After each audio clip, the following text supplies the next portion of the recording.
Good morning everyone. Shrimati Mohardevi Tapadia girls college Jaswantgarh के YouTube channel में आप सभी का बहुत बहुत स्वागत है। आज का हमारा जो डिस्कशन टॉपिक है वो है CPM part network technique lesson से क्वेश्चन नंबर 14। इसमें आप देख रहे हैं एक्टिविटी दे रखी है हमें और एस्टिमेटेड टाइम्स दे रखा है हमें, एक्सपेक्टेड टाइम है वो निकालना होगा हमें।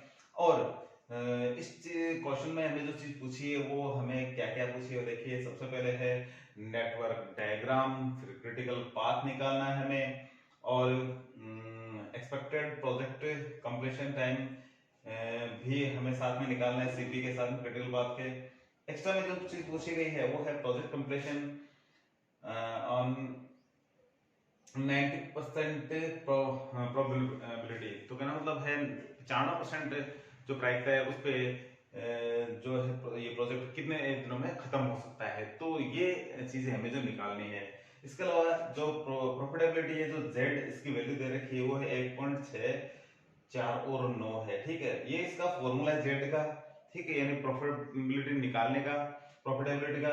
और इसके अलावा जो चीज है और हमें वो चीज कैलकुलेट करनी होगी, निकालनी होगी। तो सबसे पहले हमें जो चीज निकालनी है, सबसे पहले इसमें जो नेटवर्क डायग्राम है उसको ड्रॉ कर लेते हैं, उस पे जो EST LFT वो निकाल लेते हैं। तो चलते हैं हमारे टॉपिक पे। तो सबसे पहले निकालते हैं हम एक्सपेक्टेड टाइम और उसके बाद है जो डायग्राम है जो ड्रॉ करेंगे। तो सबसे पहले इसी को निकाल लेते हैं। तो इसका एक जो फॉर्मूला है एक्सपेक्टेड टाइम का, तो ये है टीई यानी एक्सपेक्टेड टाइम का है A+4M+B/6। ये इसका फॉर्मूला है। हमने ये जो टाइम दे रखा था अलग अलग, हमने इनको इसी क्रम में लिख दिया है A, M, B के रूप में ही। ठीक है, क्योंकि इनके नाम थोड़े बड़े होते हैं, जैसे कि मोस्ट लाइकली है, ऑप्टिमिस्टिक है, पेसिमिस्टिक है। तो ये इनके नाम थे, लेकिन इनको हमने शॉर्ट के जो नाम है उन्हीं के अकॉर्डिंग इनको रखा है।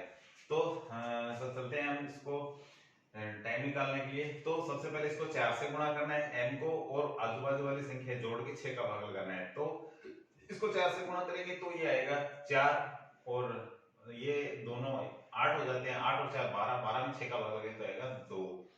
इसको 4 से गुणा करेंगे 16 आ जाएंगे, 16 और 8 होते हैं 24, 24 में 6 का भाग लगेगा तो आएगा 4। इसको 4 से गुणा करेंगे तो 8 हो जाएगा, 8 और ये 10 18 हो जाएंगे, और 18 में 6 का भाग लगेगा तो आएगा 3। इसको 4 से गुणा करेंगे 4 और ये 6 हो जाएंगे दोनों, तो 6 में 6 का भाग लगेगा 1। 5 को 4 से गुणा करेंगे 20, 20 और ये 16 जोड़ेंगे तो हो जाएगा 36। 36 में 6 का भाग लगाएंगे तो आएगा 6। और ये 5 को 20, 20 और ये 8 और 10 जोड़ेंगे 30 हो जाएंगे। 30 में 6 का भाग लगेगा तो आएगा 5। इसके बाद में 6 को 4 से गुणा करें 6 चौके 24, 24 और 18 इनको जोड़ते हैं तो ये हो जाते हैं 42। तो भाग लगाएंगे आएगा 7, 6 का भाग लगाने पे। 4 को 2 से गुणा करते हैं, 4 दूनी 8, 8 और ये 3 और 1 4, 12 होते हैं, भाग लगाएंगे तो आएगा 2। तो ये इस तरीके से है जो राशि है जो आ जाती है एक्सपेक्टेड टाइम की। तो अब हम एक चीज तो निकाल चुके हैं, अब जो डायग्राम ड्रॉ करना है वो काम है जो हम क्या करते हैं, कंप्लीट करते हैं। तो डायग्राम ड्रॉ करने के लिए हमें यहाँ जो चीज दे रखी है उधर ध्यान देना है। तो सबसे पहले यहाँ देख रहे हैं आप, कोई भी एक्टिविटी 1 से स्टार्ट होती है, हम जानते हैं 1 से स्टार्ट हो तो उस कंडीशन में 1 से ही, यानी कोई एक्टिविटी है जो जा रही है A के ऊपर, 1 से ही B पे, 1 से ही C पे, तो हम इसको A पे डालते हैं, B पे डालते हैं और C पे डाल देते हैं। 1 से A पे गया, इसको नंबर दिया 2, इसको दिया 3, इसको दिया 4। ABC कहीं से भी स्टार्ट हुआ है, कुछ भी नहीं होता तो मानते हैं कि वहां 1 होता है। ठीक है, 1 पे 0 ही होता है। तो यहां से हमने स्टार्ट किया 1 से, 2 पे A है, 1 से 3 पे, फिर 1 से 4 पे। हमने क्रम भी देना है, 1 B और C, 3 एक्टिविटी हो गई है। अब A से D, B से E और C से F है जो लाइनें जा रही है। तो A से D यानी ए से डी, यहां से कोई लाइन जा रही है, इस तरीके से हम करते हैं एक बार इसको, ए से ये आ गया डी, ठीक है, इसको नंबर दिया हमने 5। बी से ई पे जा रहा है, बी से ई, तो डी और ई देखते हैं दोनों एक जगह मिलते हैं क्या, डी और ई दोनों एक जगह मिलते हैं, तो ये हम सोच सकते हैं कि ये इधर जा रहा है, तो बी से ई, ई गया, ठीक है, और इसके बाद में सी से एफ, यानी सी है जो एफ पे जा रहा है कहीं, और एफ और जी ये दोनों एच पे जा रहे हैं, तो हम इस तरीके से एक लाइन बनाते हैं, इस तरीके से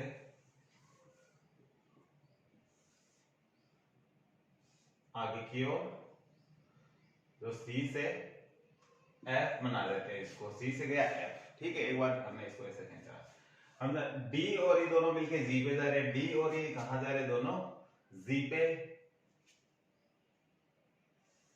इस तरीके से ये जा रहे हैं जी पे, डी और ई है दोनों जी पे, तो ये डी और ई इस पे जी पे आ गए हैं, और एफ और जी है जो दोनों एच पे जा रहे हैं, एफ और ये जी दोनों किस पे जा रहे हैं, एच पे, तो आगे एक लाइन और डाल देते हैं हम यहां, तो थोड़ा सा इसको पीछे की ओर ही कर लेते हैं,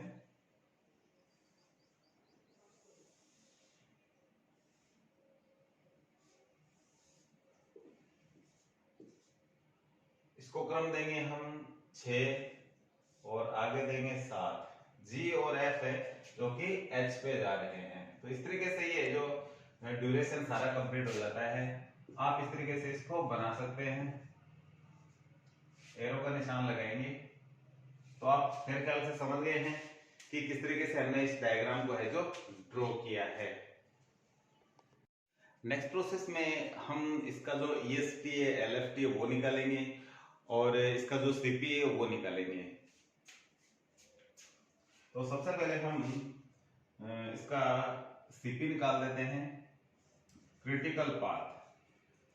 तो इसका जो क्रिटिकल पाथ है हम देखते हैं कि मैक्सिमम कहां से, तो इसमें जो ड्यूरेशन वो हमने लिखी नहीं है, लिख देते हैं, जैसे कि आप देख रहे हैं ए पे लग रहा है 2, ये डेज मान लेते हैं 2 डेज, बी पे लग रहा है 4, ये 4, सी पे लगता है 3, डी पे लगता है 1, डी पे लगता है 1, ई पे लगता है 6, ई पे लगता है 6, एफ पे लगता है 5, ये एफ है यहाँ 5, और जी पे है जो 7 है, और एच पे है जो 2 है, तो ये ड्यूरेशन भी हमने जो निकाला था वो यहाँ हमने लिख दिया है। अब क्रिटिकल पाथ निकालते हैं, तो क्रिटिकल पाथ है यहाँ से होता हुआ एक, तो यहाँ यानी यहाँ 1 से लेकर के जो एक्टिविटी 7 तक पहुंचती है, इनमें जो टोटल ड्यूरेशन कितना लगता है मैक्सिमम वो निकालना होता है, इसी को क्रिटिकल पाथ के नाम से जानते हैं। तो आप देख रहे हैं हम सभी निकाल देते हैं, 1 से 2, 2 से 5, 5 से 6, 6 से 7, ऊपर वाला सबसे पहले रास्ता हमने लिया है, फिर ये रास्ता लेंगे, फिर लास्ट वाला नीचे से लेंगे, तो टाइम जोड़ देता हूं मैं इसमें 2 लगता है, 1 से 2 में 2 प्लस 1 प्लस 7 प्लस 2, ये हो जाता है 10 से 2 12। उसके बाद में ये रास्ता जा रहा है, इसका देख लेते हैं, 1 से 3, 3 से 5, 5 से 6, 6 से 7, इसमें ड्यूरेशन लगता है 4 प्लस 6 प्लस 7 प्लस 2, तो ये ड्यूरेशन आता है ये 10 19। इधर वाला और ड्यूरेशन देख लेते हैं, इसका कितना आता है, 1 से 4, 4 से 6, 6 से 7, 1 4 6 7, 3 5 और 2, 3 प्लस 5 प्लस 2, ये आते हैं 10। तो इसका मतलब हमारा जो CP है ये है, क्रिटिकल पाथ है जो ये है 1 से 5, इसी को हम CP कहेंगे। अलग अलग टोटल ये पाथ है हमारे पास 3 प्रकार के, 1 2 3 पाथ है, इनमें से हमने जो CP है वो किसको लेना है, ये जो सबसे लंबा रास्ता है अभिष्ट पथ, इसी को बोलते हैं। तो ये आया है 19। तो इसको हम केवल इसी को रखते हैं, बाकी को डिलीट कर देते हैं, मिटा देते हैं यहाँ से। तो ये इसको हमने हटा दिया है। तो ये हमारे पास है जो स्थिति आ गया है, क्रिटिकल पाथ आ गया है। तो ये हमने निकाल लिया है सीपी। तो यहाँ लिख देते हैं सीपी 19 डेज। ठीक है, अब हमें एक चीज और निकालनी है, वेरिएंस। वेरिएंस जो कि हमने ये जो चीज एक्स्ट्रा पूछ रखी है वेरिएंस, तो ये इसके लिए जरूरी होगा। तो वेरिएंस निकालने के लिए एक कॉलम और बनाना पड़ेगा हमें। वेरिएंस हम यहां निकालते हैं।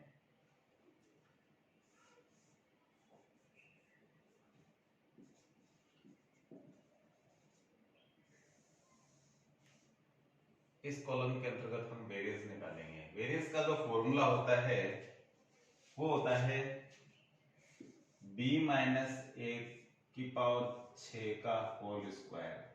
ये है वेरिएंस का फॉर्मूला।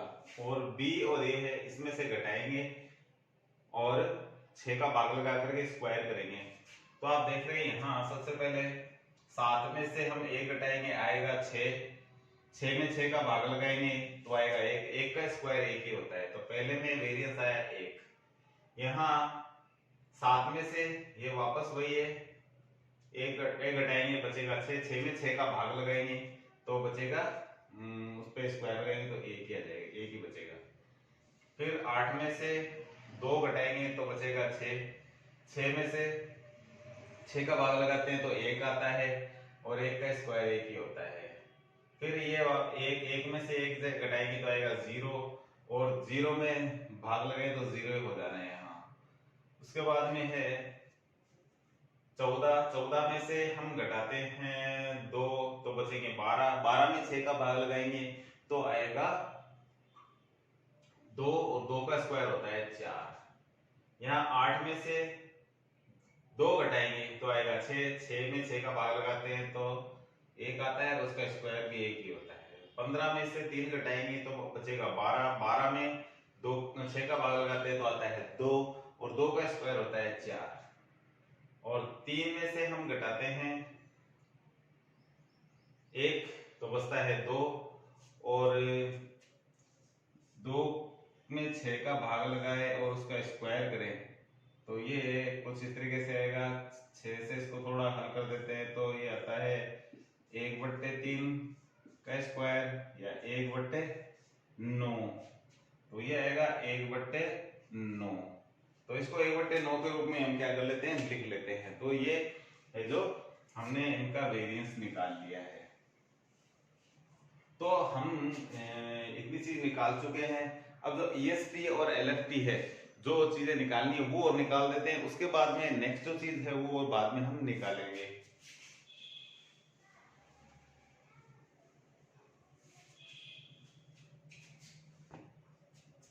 सबसे पहले हम निकालते हैं EST। EST निकालने से पूर्व हम क्या करते हैं, सबसे पहले इस पे जो एक्टिविटी है उसको लिखना है कि कहां से कहां तक है। सबसे पहले आप देखेंगे कि A है जो कौन सी एक्टिविटी पे, 1 से 2 पे है, तो हम लिख देते हैं यहाँ 1 से 2। B है जो कि 1 से 3 पर है, 1 से 3। C है जो कि 1 से 4 पर है। D है जो कि 2 से 5 पर है। E है जो कि 3 से 5 और F है जो है 4 से 6 और G है वहां जो 5 से 6 है और H है 6 से 7। तो इस तरीके से इसकी एक्टिविटी है वो भी हमने जो बना दी है। तो आज का वीडियो क्या है हम यही समाप्त करते हैं, और क्योंकि टॉपिक लंबा हो जाएगा इसलिए नेक्स्ट वीडियो में बाकी जो इसकी चीजें बची हुई है हम सारी निकालेंगे, जिसमें आप देखेंगे EST LFT और इसका है जो Z की वैल्यू है जो उसके माध्यम से हम ये जो D हमें जो पूछा गया है ये निकालना है हमें, तो ये D निकालेंगे। तो आज की वीडियो में इतना ही, मिलते हैं नेक्स्ट वीडियो में, तब तक के लिए धन्यवाद। अपने वीडियो को लाइक कीजिए, शेयर कीजिए, यदि चैनल को सब्सक्राइब नहीं किया है तो वो भी जरूर कीजिए।